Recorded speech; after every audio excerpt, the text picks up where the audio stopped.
नमस्कार दोस्तों, स्वागत है आपका आज के मुख्य समाचार में, जिसमें फटाफट से ले चलते हैं आपको सभी सुर्खियों की तरफ। लेकिन उससे पहले दोस्तों, अगर आप भी देश में बढ़ती महंगाई के लिए भाजपा को जिम्मेदार मानते हैं तो वीडियो को लाइक करके अपना समर्थन जरूर दर्ज कराइए दोस्तों। और दोस्तों, सुर्खियों में आगे बढ़ने से पहले लाल बटन को दबा के चैनल को सब्सक्राइब कीजिए और घंटी बजाकर कमेंट में लिखिए जय हिंद। फटाफट से चलते हैं सुर्खियों की तरफ। पुलिस बढ़ाने वाली है नुपुर शर्मा की मुश्किलें, अगले हफ्ते कभी भी हो सकती है पूछताछ। जी हाँ दोस्तों, एक समाचार चैनल पर डिबेट के दौरान पैगंबर मोहम्मद साहब के खिलाफ कथित तौर पर आपत्तिजनक टिप्पणी और बयान को लेकर भारतीय जनता पार्टी से निलंबित हो चुकी नुपुर शर्मा की मुसीबत बढ़ सकती है। जहां एक और मुंबई पुलिस हेट स्पीच को लेकर दर्ज मामले में नुपुर शर्मा को नोटिस थमाने की कवायद में जुटी है, तो वहीं दिल्ली पुलिस भी सक्रिय हो गई है। मिली ताजा जानकारी के मुताबिक घृणित बयानबाजी मामले में भाजपा की पूर्व प्रवक्ता नुपुर शर्मा से दिल्ली पुलिस साइबर सेल जल्द पूछताछ करने वाली है। इससे उनकी मुसीबत बढ़ सकती है। हालांकि ये एक सामान्य पूछताछ है जो एफआईआर दर्ज होने के बाद सामान्य तौर पर किसी भी राज्य की पुलिस करती हो। बताया जा रहा है कि दिल्ली पुलिस आपत्तिजनक टिप्पणी के अन्य मामलों में इंटरनेट मीडिया पर भड़काऊ टिप्पणी करने वाले 35 अन्य से भी पूछताछ करने वाली है। इनमें नुपुर शर्मा भी शामिल हैं, जिन्होंने टीवी डिबेट के दौरान तथाकथित रूप से आपत्तिजनक बयान दिया था। दोस्तों, रुक करते हैं अगली बड़ी खबर की तरफ। अग्निपथ योजना के खिलाफ केंद्र सरकार को घेरने की तैयारी, 27 जून को सड़कों पर प्रदर्शन करेगी कांग्रेस। जी हाँ दोस्तों, सेना में भर्ती की नई योजना अग्निपथ के खिलाफ बीते दिनों में दिल्ली में लगातार प्रदर्शन के बाद कांग्रेस अगले 2 दिनों में देश भर में प्रदर्शन के माध्यम से मोदी सरकार को घेरेगी। रविवार को कांग्रेस 20 राजधानियों और बड़े शहरों में राष्ट्रीय प्रवक्ताओं की फौज उतारने जा रही है, जो अग्निपथ को युवाओं से विश्वासघात बताकर मोदी सरकार पर हमला बोलेंगे। सोमवार को कांग्रेस कार्यकर्ता देश भर में प्रत्येक विधानसभाओं में अग्निपथ योजना के खिलाफ सड़क पर उतरकर प्रदर्शन करेंगे। अग्निपथ योजना और महीने का आखिरी रविवार को होने वाले प्रधानमंत्री के मन की बात कार्यक्रम को निशाने पर रखते हुए लखनऊ में अजय माकन, देहरादून में मानवेंद्र सिंह, जयपुर में दीपेंद्र हुड्डा, चेन्नई में गौरव गोगोई, पटना में कन्हैया कुमार, शिमला में आलोक शर्मा समेत कुल 20 शहरों में कांग्रेस नेता प्रेस कॉन्फ्रेंस करेंगे। कांग्रेस नेताओं और कार्यकर्ताओं ने राहुल गांधी से ईडी की पूछताछ के मुद्दे के साथ अग्निपथ के खिलाफ दिल्ली में बीते हफ्ते लगातार प्रदर्शन किया। बीते रविवार और सोमवार को दिल्ली के जंतर मंतर पर कांग्रेस के वरिष्ठ नेताओं ने धरना प्रदर्शन किया था और ईडी की पूछताछ खत्म होने के बाद पार्टी कार्यकर्ताओं से मुखातिब हुए राहुल गांधी ने अग्निपथ योजना को युवाओं के खिलाफ और देश तथा सेना से धोखा बताते हुए कहा था कि सरकार को इसे वापस लेना ही होगा। दोस्तों, रुक करते हैं अगली बड़ी खबर की तरफ। अग्निपथ स्कीम को लेकर बीजेपी सांसद ने केंद्र सरकार पर उठाए सवाल, पूछा जब अग्निवीर पेंशन के हकदार नहीं तो खुद क्यों लेते हैं पेंशन। जी हाँ दोस्तों, केंद्र की नई भर्ती योजना अग्निपथ को लेकर बीजेपी सांसद वरुण गांधी ने अपने ही सरकार पर सवाल उठाए।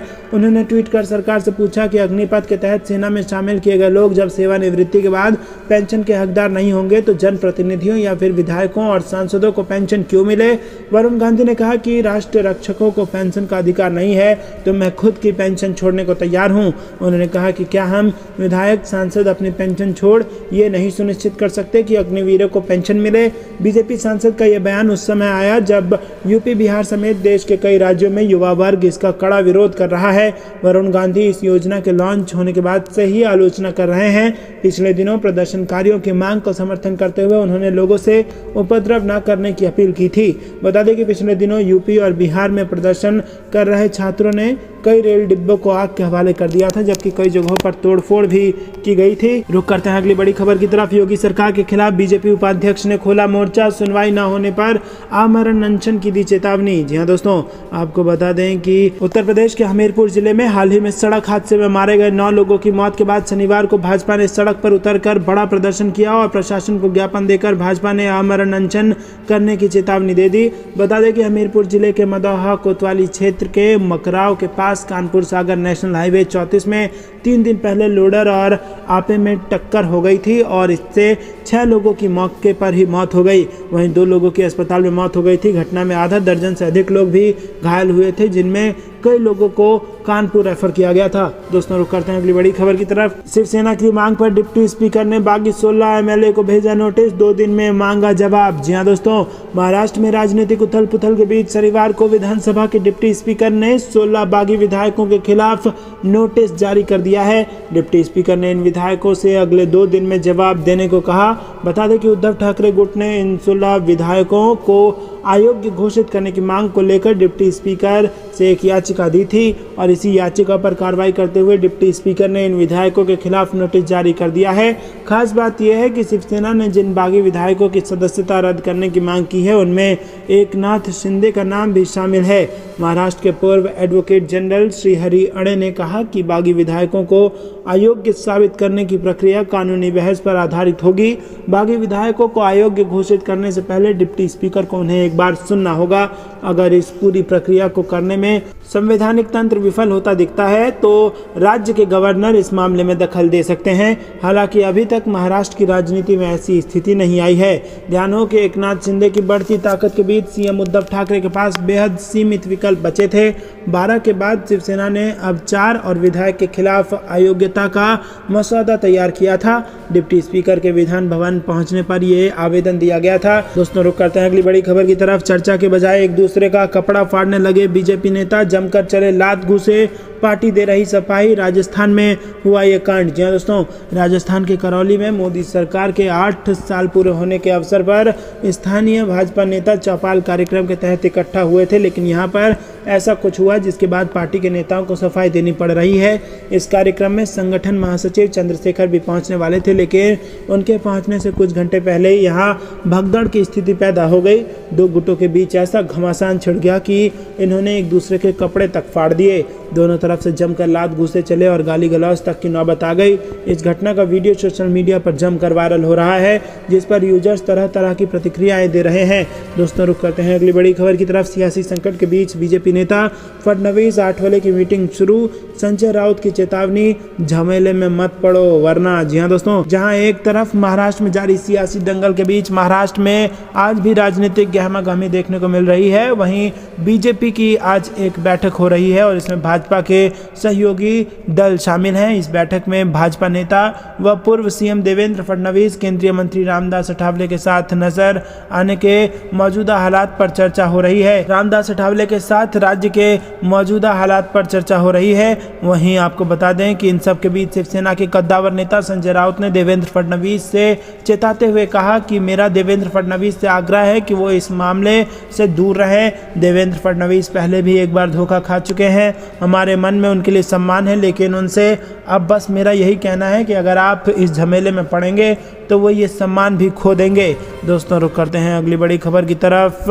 अखिलेश यादव बने रहेंगे ममता के साथ, 2024 में देंगे बड़ी चुनौती। जी हाँ दोस्तों, यशवंत सिन्हा को समर्थन देकर अखिलेश यादव बड़ा संदेश दे दिया है उन्होंने, और यूपी की राजनीति भी बदलने वाली है, ये इससे संदेश मिला है। जी हाँ दोस्तों, आपको बता दें कि विपक्ष ने यशवंत सिन्हा को राष्ट्रपति के उम्मीदवार के तौर पर उनको समर्थन देने का ऐलान किया है, और इसी बीच अखिलेश यादव ने भी ममता बनर्जी के सुर में सुर मिलाया है। तो क्या ममता बनर्जी के साथ 2024 तक बने रहेंगे अखिलेश यादव, और 2024 में भाजपा को मिलेगी इससे बड़ी चुनौती? आपको क्या कुछ लगता है कमेंट में हमें जरूर बताइए। दोस्तों, रुक करते हैं अगली बड़ी खबर की तरफ। पंजाब के निजी स्कूलों ने मनमर्जी से बढ़ाई फीस तो होगी मान्यता रद्द। विधानसभा में सीएम ने की और भी कई बड़े और कड़े ऐलान। जी हाँ दोस्तों, आपको बता दें कि पंजाब के स्कूल अब अपनी मर्जी से फीस नहीं बढ़ा सकेंगे। ऐसा करने वाले स्कूलों पर कड़ी कार्रवाई की जाएगी।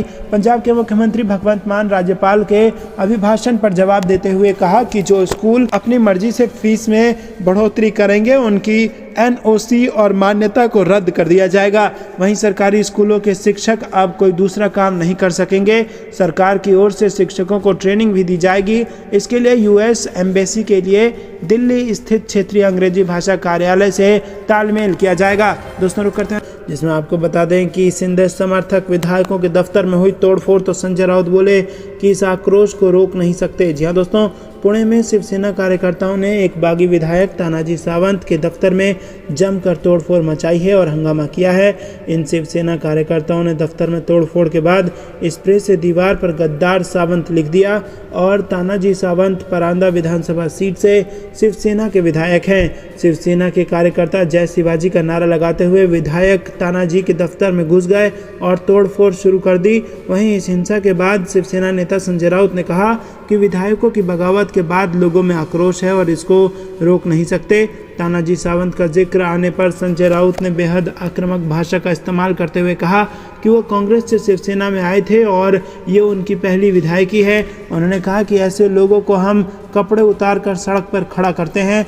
बता दें कि तानाजी सावंत इस समय असम के गुवाहाटी में बागी विधायकों के साथ मौजूद हैं। संजय राउत ने इस हिंसा पर कहा कि ये महाराष्ट्र के लोगों का गुस्सा है। महाराष्ट्र में ऐसा नहीं चलता है और गुस्सा रहना भी चाहिए। ये शिवसेना की आग है और हम इस आग को कभी बुझने नहीं देते हैं। ये बाला साहेब ठाकरे ने हमसे कहा है, ये राख नहीं होनी चाहिए। इस आग को जलते रहने के लिए 2 समिधा की जरूरत है, उसे डालते रहना चाहिए। इसी के साथ शिवसेना नेता ने कहा कि आप हमारे विधायकों को किडनैप करेंगे, उन्हें सिक्योरिटी देंगे और हम अपना गुस्सा नहीं निकालेंगे। क्या ऐसा हो सकता है? क्या हम नामर्द हैं? हम नामर्द नहीं हैं। ज़्यादा क्या होगा, सत्ता चली जाएगी। सत्ता और बहुमत आती जाती रहती है। संजय राउत ने कहा कि असली शिवसेना ठाकरे नाम से जुड़ा है। शिंदे, राणे, भुजबल ये लोग आते रहते हैं और आते रहेंगे और चले जाएंगे। अगर कोई कहता है कि हम बाला साहेब के भक्त हैं तो आप भक्ति करो, पार्टी पर कब्जा मत करो। अगर कब्जा करोगे तो तलवार का जवाब तलवार से दिया जाएगा। संजय राउत ने कहा कि देवेंद्र फडणवीस को इस झमेले में नहीं पड़ना चाहिए। वो एक बार धोखा खा चुके हैं। उन्होंने कहा कि यह हमारा अंदर का मामला है। वो अगर इस मामले में पड़ेंगे तो उन्हें सबसे ज़्यादा तकलीफ होगी। संजय राउत ने कहा कि सेंट्रल पुलिस महाराष्ट्र के लोगों को सुरक्षा क्यों दे रही है? ये लोग गद्दार लोग हैं। आखिर सेंट्रल पुलिस उन्हें सुरक्षा क्यों दे रही है? संजय राउत ने कहा कि पीएम मोदी और अमित शाह को महाराष्ट्र के इस पचड़े में नहीं पड़ना चाहिए।